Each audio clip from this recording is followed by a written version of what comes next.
we can still look for and likely cultivate a little, I think of it like a little island of tranquility. And that's not always easy to do, depending on the intensity of our experience, but we can develop that and perhaps develop it to a point when, when the storm is moving through, we can contact that equanimity within it. Like we can always have that line to that feeling of okayness, of peace, with whatever's going on. So I know I've talked about this a couple times. I've heard Shinzen talk about developing equanimity, and we should also have equanimity with not having equanimity. And I think in an interview or a Q&A, I can't remember, a few years ago, he was talking about his own equanimity and was very honest, I felt, when he shared that, yeah, I don't have enough equanimity to be nailed to a cross, crucified. I don't have that degree of equanimity. I could if I meditated 20 hours a day for, decades. I forget the exact words he was using, but, this is a process. And hopefully we're seeing over the months and years that we are enjoying more equanimity, more okayness with what's happening in our experience. But we're still very human. And, this is something we'll likely be working with our whole life. So to also try to find that okayness when we're not feeling like we're able to find okayness, if that makes sense. So let's settle in and explore what's going on in terms of our present experience, maybe the degree of equanimity we have, and then ways we can work with that. So finding whatever posture you feel will work for your practice.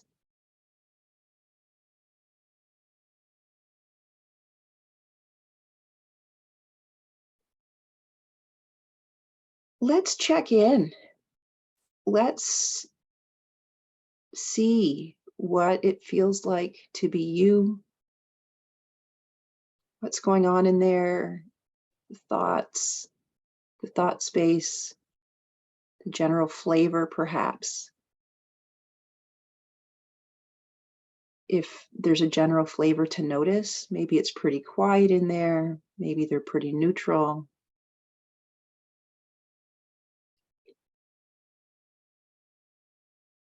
Maybe there's something subtle happening you might not have caught at first glance. Let's hang out here for a few minutes.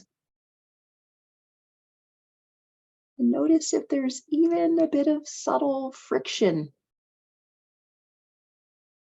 around the activity in the mind, the mental talk, the mental images.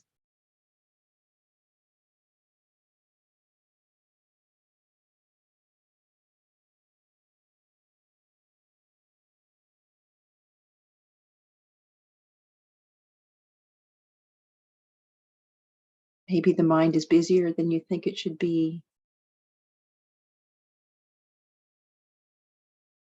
Maybe there's one sticky thought that's hovering, you can't shake.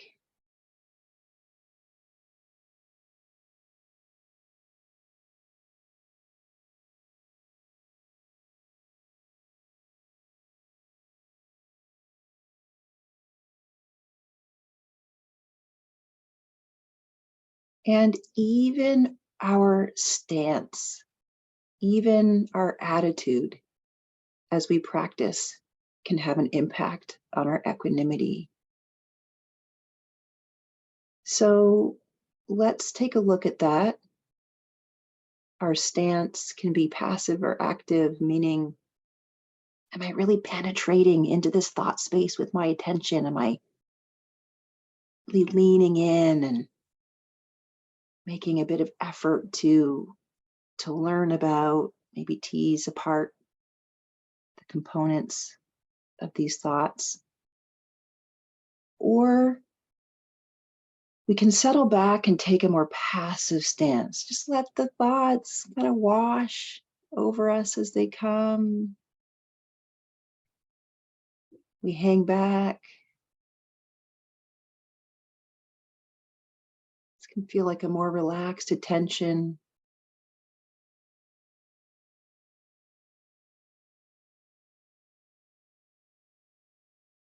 And notice for yourself if that had an impact on not only your okayness with mind activity, but also maybe spatially.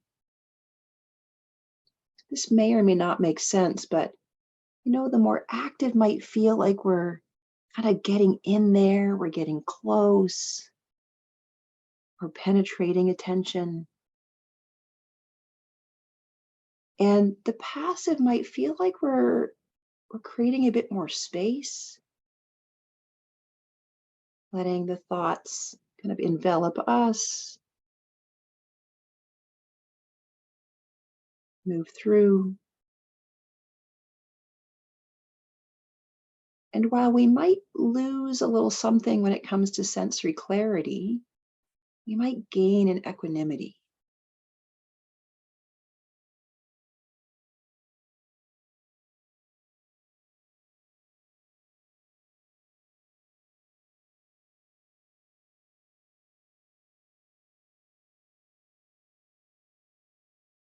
Sensory clarity meaning being able to detect the details and also discern, in this case, mental talk versus mental images.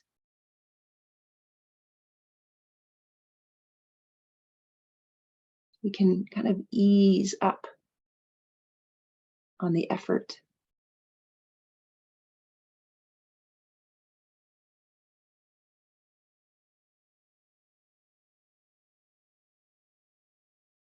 And it's not a given that one is going to be more ideal than the other. So you find out for yourself.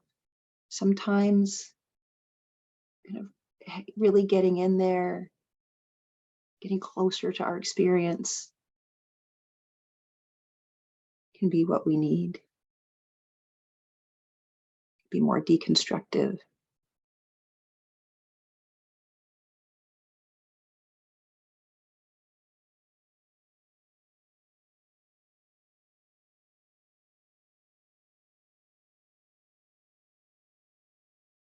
And the attitude. Let's do our best to, throughout this entire practice, as I'm hoping we bring to our practice in general, is this attitude of friendliness, welcoming,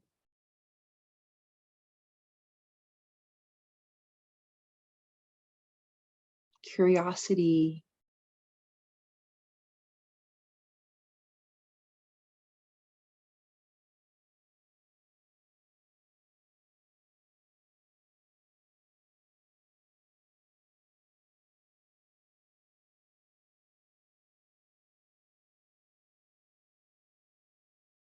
versus an attitude of judgment,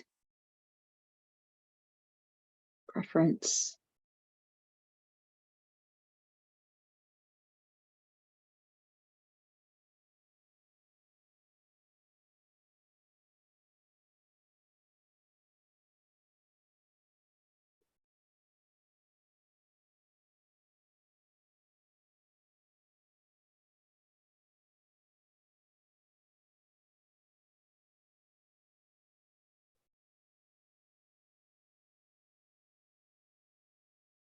So let's bring our attention into the physical body space, away from mind space.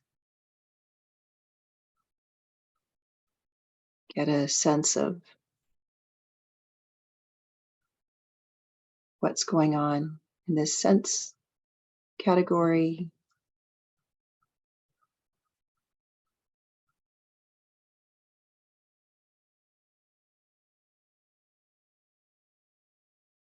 Could be more than one thing happening. You could notice there's some parts of the body that feel quite relaxed, neutral. Maybe there's some pleasant energy or sensations in all or part of your body. Usually, those pleasant sensations have a flavor of flow or movement or restfulness, tranquility, or spaciousness. And focusing on those can bring equanimity to parts of the body that are maybe not enjoying those rewarding experiences, states.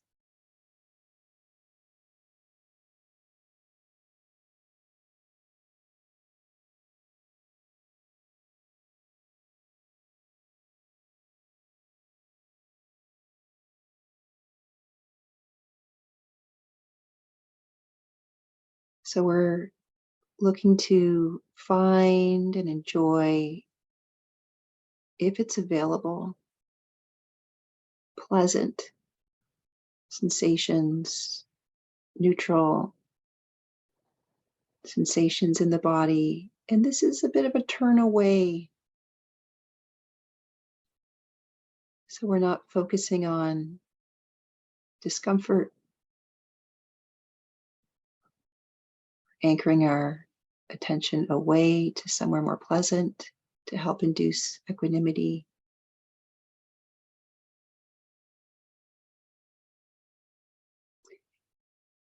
Not pushing away the discomfort, but letting it be there in the background.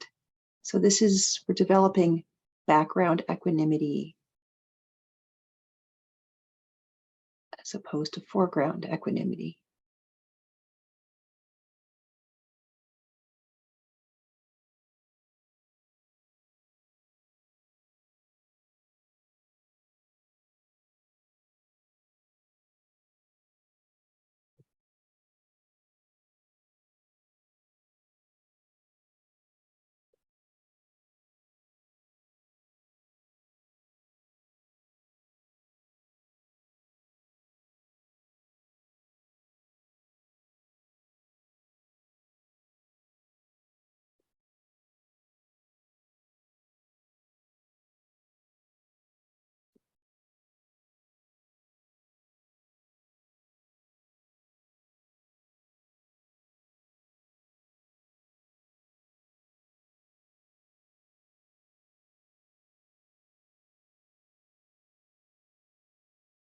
And if there are some sensations in the body that could be related to our emotional state or purely physical that feel uncomfortable,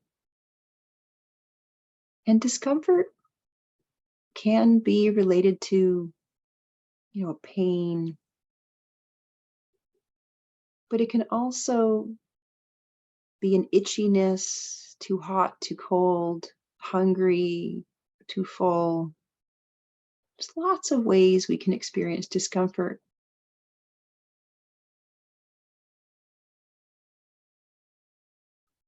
Emotional challenges can create some discomfort in the body, tightness in the chest, a heaviness, a heat, tightness.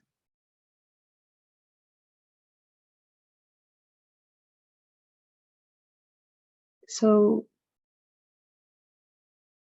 we can bring that friendly, curious, welcoming attitude to turn toward.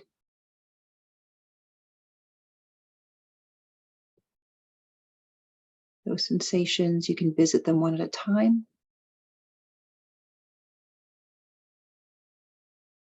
Don't need to know why they're there. Don't need to have a plan to fix them, for them to go away. We're looking to cultivate an okayness with our subjective experience in this moment.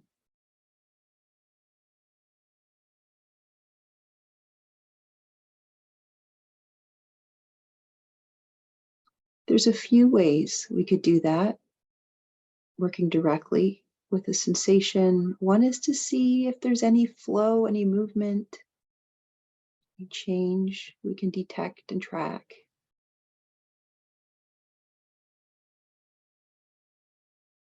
Another is by inviting a softening or relaxation around or through the sensation. This is an invitation for this letting go or relaxation of any bracing or tension. And if it stays the way it is, we say yes to that, have equanimity, not getting attached to any particular outcome.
And letting your experience of these sensations change, let them change radically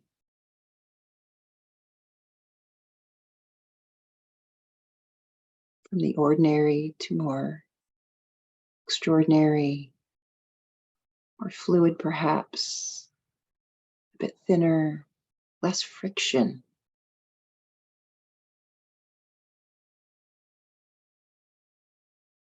Letting our equanimity oil the gears of the machine, the sensory system, letting it all flow more freely.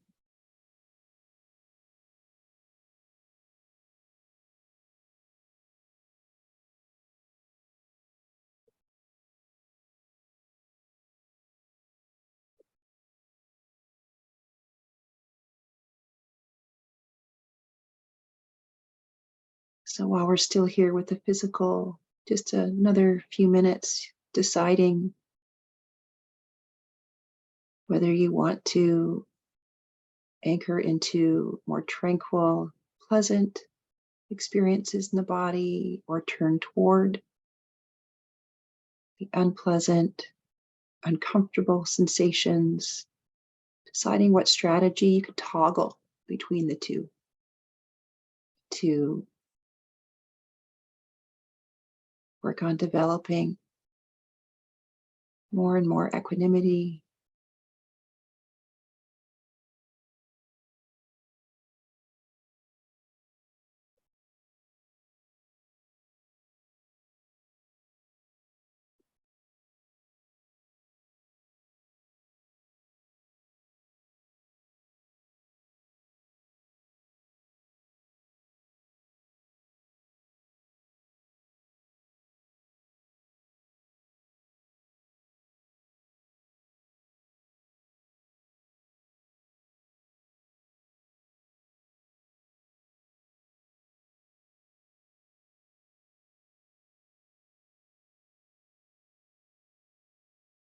And if you notice there's something kind of sticky and intense, being challenging to work with, you could also induce equanimity by using neutral labels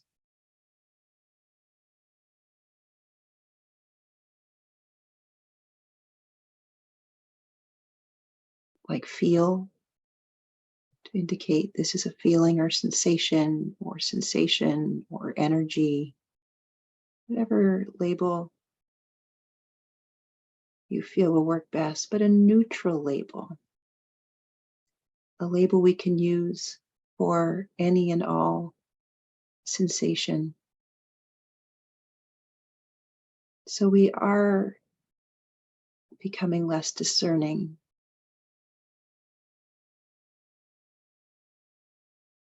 We're looking to experience our body in simpler and simpler,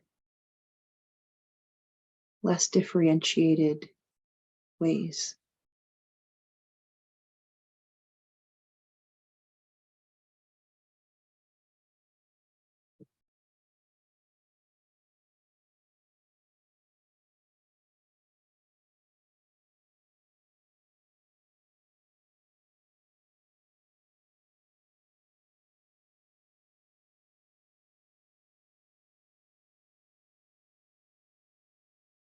Looking for flow or rest,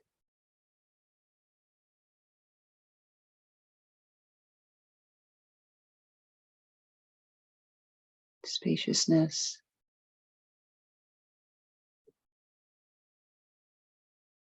movement, changing, bubbling, tingling, pulsing.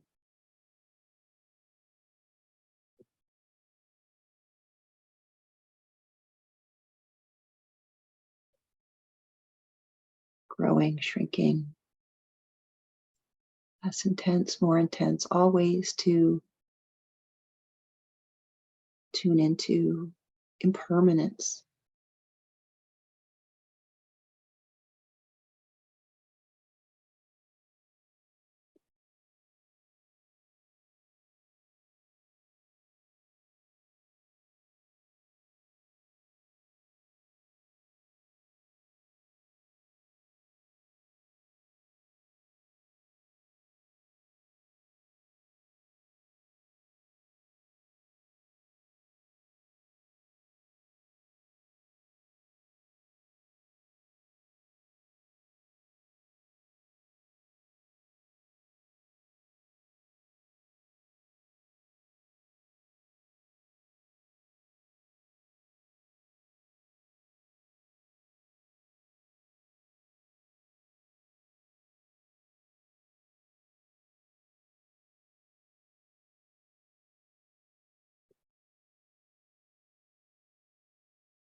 Before we move on,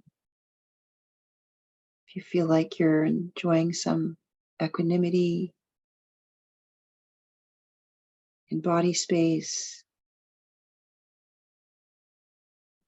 see if you can catch how that impacts the mind space, if it does.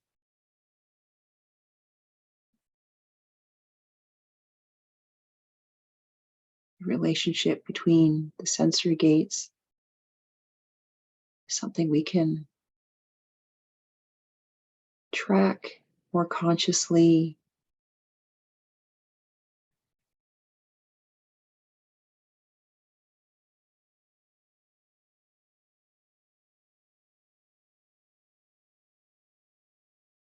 So now we are going to go back into the mind space, this time working with dropping the narrative, the stories, the compulsion to create stories, to become fixated, consciously or unconsciously.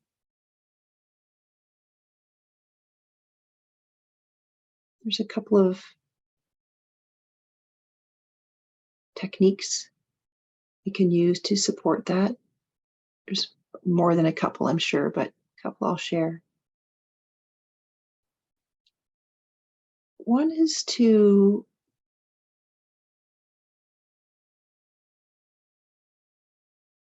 shift our relationship to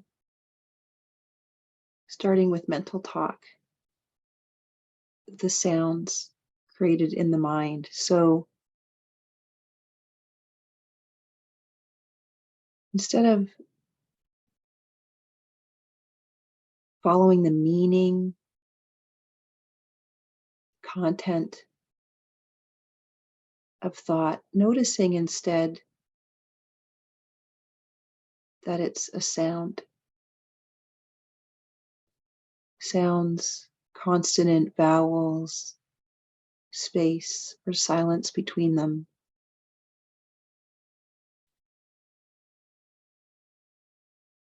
Notice the arising and passing of sound. Sounds may move through quickly, maybe kind of have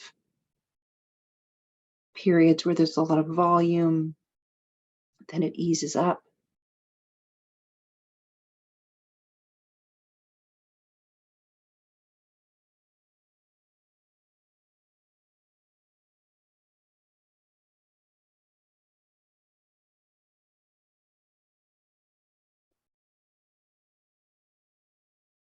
One way to help facilitate this is to imagine that you're listening to a language you don't understand, and it has nothing to do with you.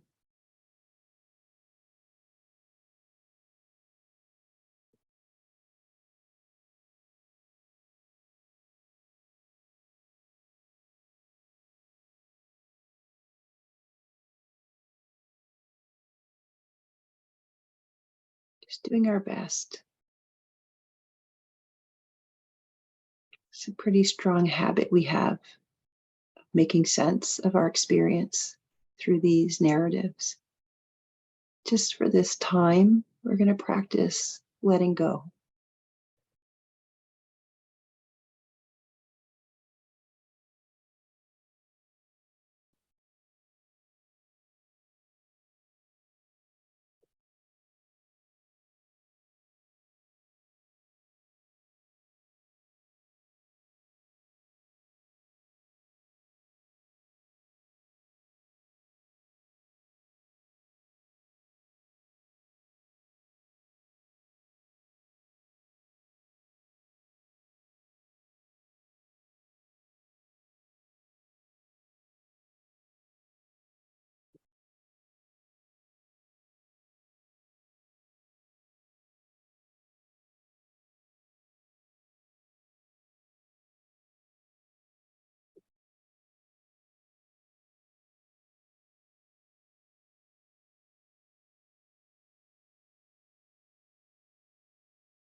If we notice we get caught by the content of a thought,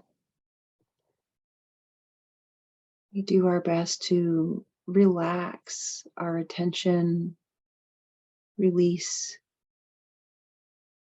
the thought.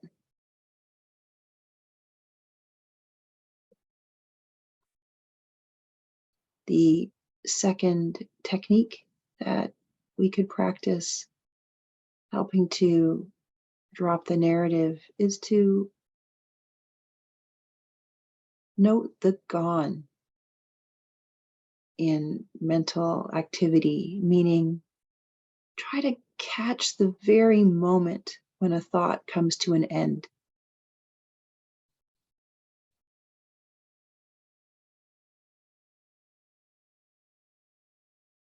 It could be as short as a word or sound, paragraph.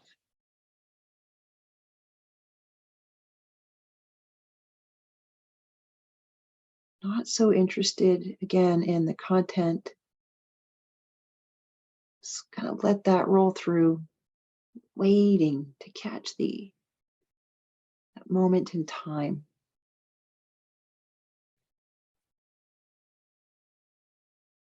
And you could use the label gone or end. And that can help loosen that grip, that habit of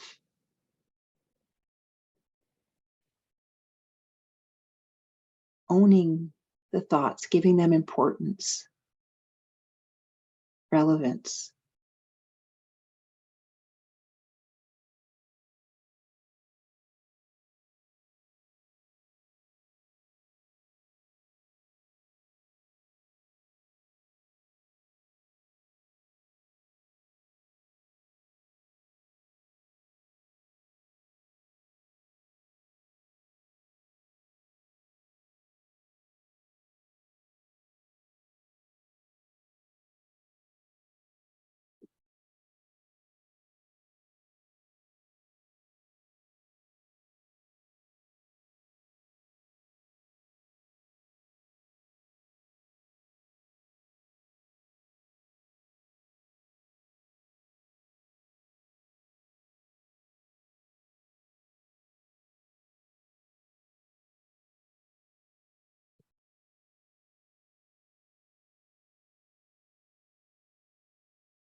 There's any frustration, confusion, we try to bring equanimity to that.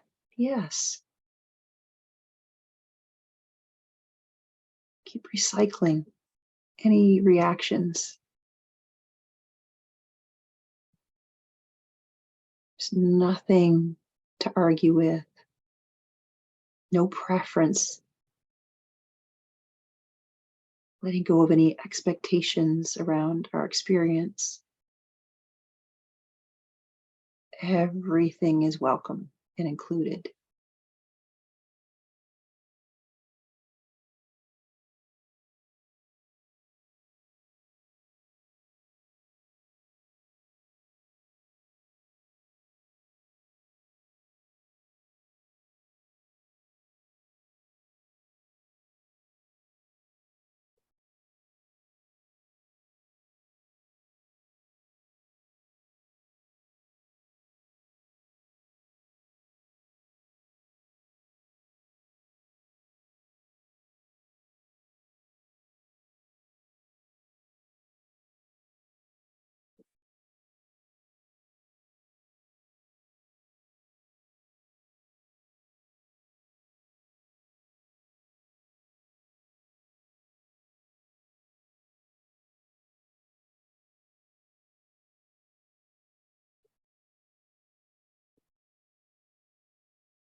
Just for the last couple of minutes, let's zoom out to just include everything in our experience, trying to let it all flow, come and go, arise and pass, begin and end without interfering, without arguing.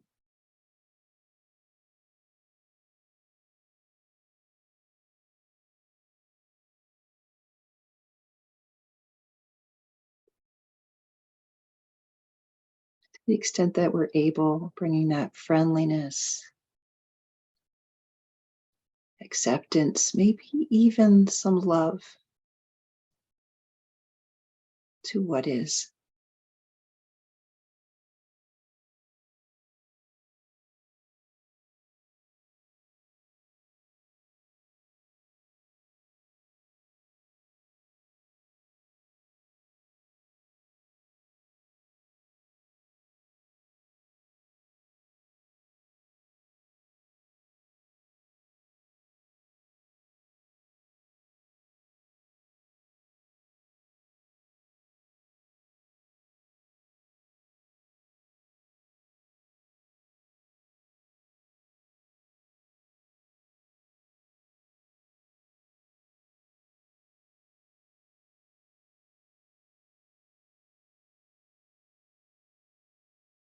Okay, so we're going to very gently bring the formal practice to a close, although there's no reason to bring it to an end completely.